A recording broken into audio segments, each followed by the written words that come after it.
Elon Musk sẽ tháp tùng Donald Trump trong chuyến công du quan trọng kỳ này tới Bắc Kinh, báo hiệu một sự chuyển biến đáng kể sau những rạn nứt xôn xao dư luận giữa hai người vào năm 2025. Giám đốc điều hành Tesla sẽ cùng đi với các nhân vật thứ thiệt khác trong giới doanh nghiệp như Tim Cook của Apple và Larry Fink của BlackRock trong khuôn khổ phái đoàn Hoa Kỳ.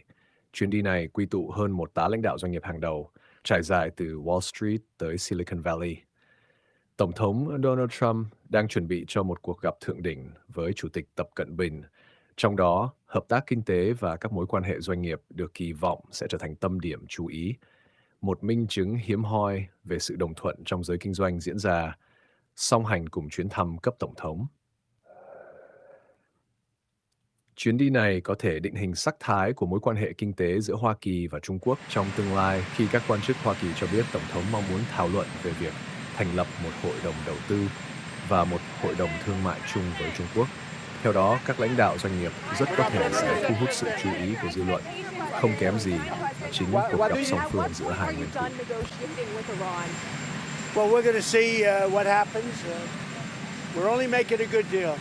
We have their military is gone; it's wiped out, and we're only going to make a good deal, and we'll see what happens. But I believe that one way or the other, it's going to be very good for the American people, and I think actually very good for the Iranian people. Are you reconsidering the Pakistanis as mediators? No, they're great. What? I think they're great. Mr. I think President, the Pakistanis have been great. The Field Marshal and the Prime Minister of Pakistan have been absolutely great. What- Mr. President, Mr. what is your message to President Xi as it relates to the Iran war?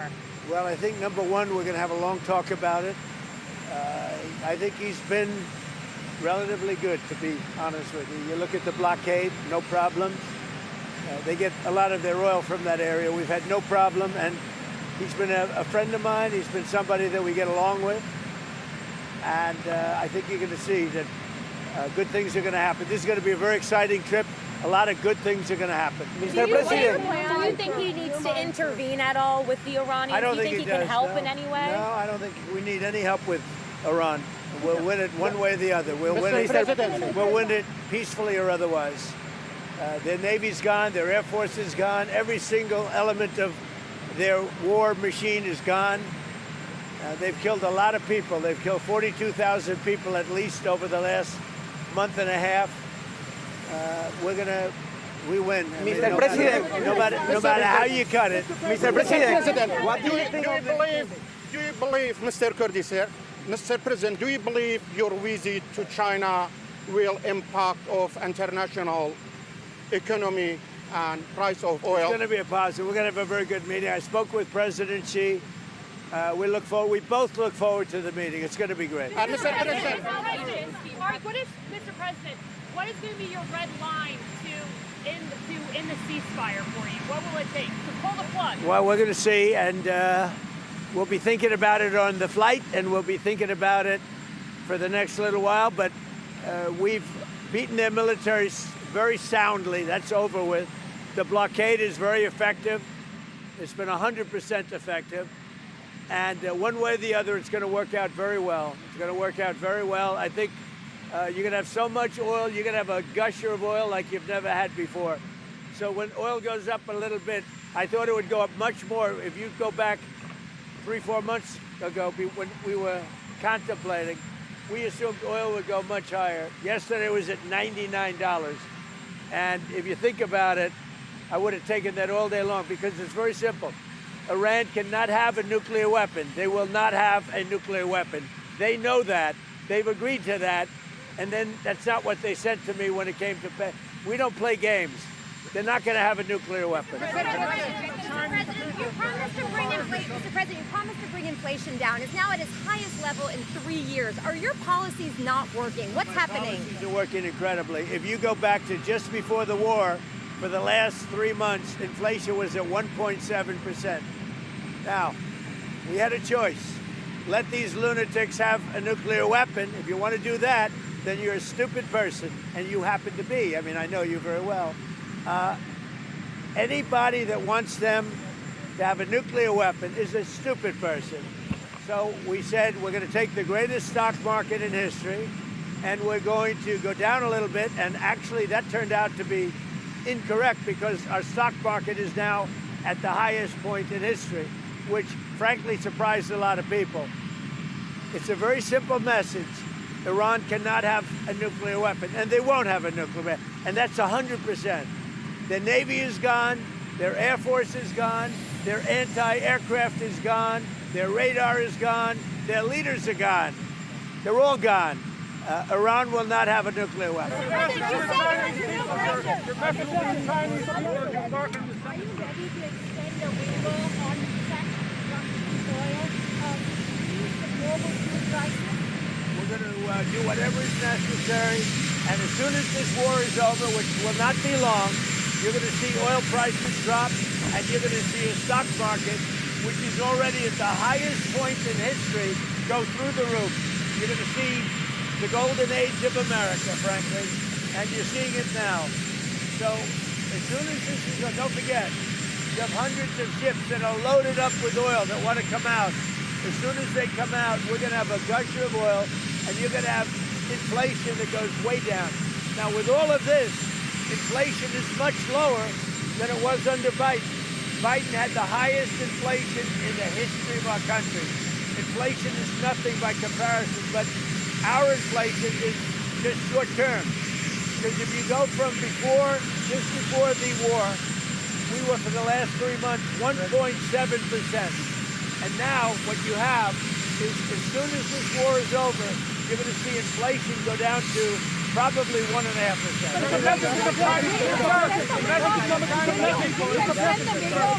you extend the Your message is right. Thank you so much, Mr. President. Mr. President, yesterday you said the Delta Kurds arms from the Kurdish themselves. A U.S. military official said that the Kurds have not received any arms, and the Kurdish political parties are denying receiving any The arms. officials are wrong. The message of Chinese people, sir, on the summit.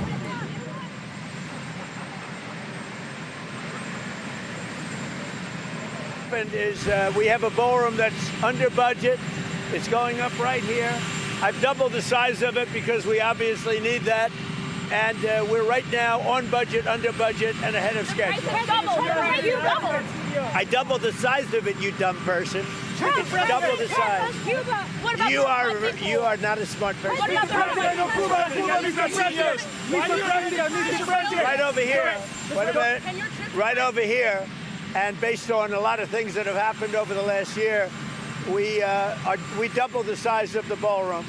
So we're going to have a ballroom that's appropriate for the White House. We doubled the size. The ballroom now is ahead of schedule, and it's a little bit under budget, depending on the finishes that we use. Does the president of Cuba have his days numbered? Well, look, they're not doing well. Cuba is not doing well. It's a failed nation, and we'll be talking about Cuba at the right time. Mr. President,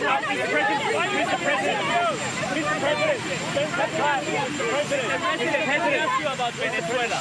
Some Venezuelans are concerned that there are some political prisoners still in their prison. Would you do something about that? Are you concerned? We're going to get them all out. And I'll tell you what, Delphi's doing a great job. The people of Venezuela are thrilled with what's happening. They can't even believe it. They're dancing in the streets. And as you know, we have Exxon, we have Chevron, we have all of the big companies going in. And Venezuela now is making more money than they've made in the last 25 years. As you know, they let a lot of the political prisoners out, and the rest will be coming. Thank you. Did you ask Marty McCary to resign, sir? Or did you fire your FBI Well, I don't want to say, commissioner? but Marty's a great guy. He's a friend of mine. He's a wonderful man, and he's going to be off. And the assistant, the deputy, is taking over temporarily until we find. Everybody wants that job. It's a very important job. Marty's a terrific guy, but he's going to go on and he's going to lead a good life. He was having some difficulty. You know, he's a great doctor, and he was having some difficulty, but he's going to go on and he's going to do well. Everybody wants that job. So the midterm elections, would you send the National Guard or ICE to voting locations in November? Would you do that? Well, you know what? I'd do anything necessary to make sure we have honest elections. We have to have honest So you're not ruling that out?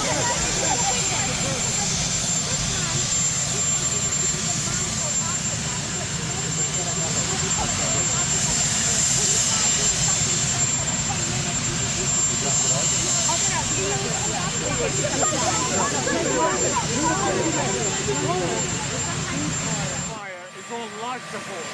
Is President Xi the person to bring it back to life? What happens? We're going to have a great meeting in China. The wonderful guys, a friend of mine, and we're going to have a great meeting. I think we're going to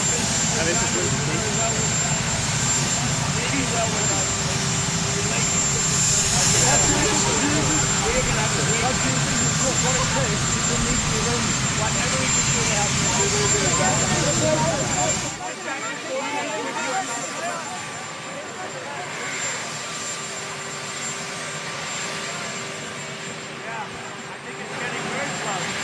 the end of the war in Ukraine, I really think it's getting very close. What's your China invest $1 trillion in the U.S. Will China invest $1 trillion in the U.S.? When you're negotiating with Iran, Mr. President, what...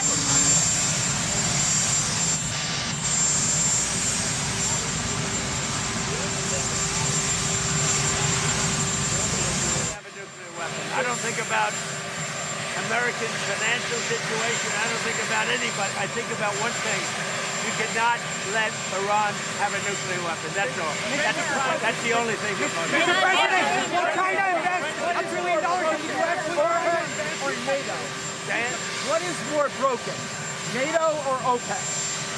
Well, OPEC is having some difficulty right now because one of those things, but that has nothing to do with me. NATO was very disappointing to me. NATO was not there when we wanted them.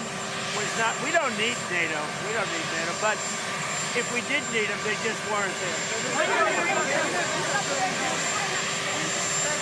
He can help and contribute to a deal with Iran? He could. I mean, it might be. I don't think we need any help with Iran, to be honest with you. They're defeated militarily, and they'll either do the right thing or we'll finish the job. They're either going to do the right thing or we're just going to finish the job. The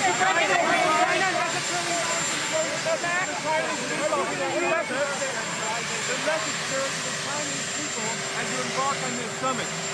That we're going to have a great relationship for many, many decades to come.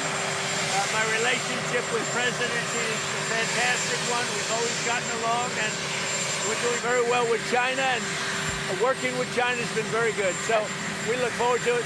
As you know, President Xi will be coming here toward the end of the year, so that'll be exciting too. I only wish we had the ballroom finished. The ballroom is right on budget and ahead of schedule, but I wish we had it finished now. You also may want to do one other thing. You may want to go see the reflecting pool, because that's under construction, and for the first time since 1922, it's going to work properly. Sir, and the gas tax in Congress? Mark Stone from Sky News. What's your advice to Keir Starmer, sir? He seems to be on the brink. Well, my advice to him has always been, open up your oil in the North Sea. You got one of the great oil finds anywhere in the world, and you're not using it. They're not allowed to use it. And it's one of the best in the world, among the best oils in the world. Open up your oil in the North Sea and get tough on immigration. Should he stay or go? Europe is being very, very hurt by immigration all over Europe. Should he stay or go? That's up to him. But I told him from day one, you're getting killed on energy. You're windmilling your country to death. Open up the North Sea. You have one of the greatest sources of energy in the world. Open up the North Sea. The pressure is from Nigel Farage, sir. Governor Trump taxes on oil. Would you ask them to do that? I think it's a great idea. May I ask you two questions? Has there been any understanding between you and Putin that Russia should get entire Donbass? No. You have an invitation to travel to Russia. Do you think it might happen this year? It could. I mean, I will do whatever is necessary. That war, I've settled 8 wars. That war is getting closer. Believe it or not, it's getting closer. And we think we're going to end up getting a settlement between Russia and Ukraine. What is the ultimate goal of your trip to China? I think more than anything else, is we have massive relationships with China. We're the two superpowers. We're the strongest nation on earth in terms of military. China's considered second. Who knows? I mean, who knows? But we are. There's nobody even to come close. And you see that whether it's Venezuela or whether it's Iran. Iran's military is decimated.